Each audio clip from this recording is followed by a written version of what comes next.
Mayın 7-sində Azərbaycan Respublikası Vəkillər Kollegiyası və Naxçıvan Muxtar Respublikası Vəkillər Kollegiyasının üzvlüyə qəbul üzrə növbəti ixtisas imtahanının test mərhələsi keçirilir.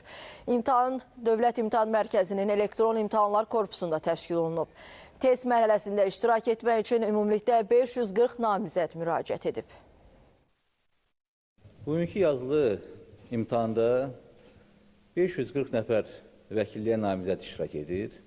Və demək olar ki, son illər ərzində 2018 ildən etibarən bu ən rekord imtahanlarımızdandır sayına görə, namizədlərin sayına görə. Misal kimi 5 ay əvvəl, noyabrın ayının sonunda keçirilmiş yazılı müsahibədə, imtahanda yalnız 400-dən biraz artıq namizəd iştirak etmişdir. Bu gün isə namizədlərin sayına görə mən deyərdim ki, vəkilliyə çox böyük maraq var. Bir il ərzində Azərbaycanda hüquq fakültələri üzərindən hüquqşünaslıq ixtisası alan şəxslər 600 nəfərə yaxındır. Yəni bu o deməkdir ki, bugünkü imtahanda ən azından Azərbaycanda hüquq təhsili alan şəxslərin bir illik və necə deyək, istehsal olunan mütəxəssislərin cəlb edilməsidir.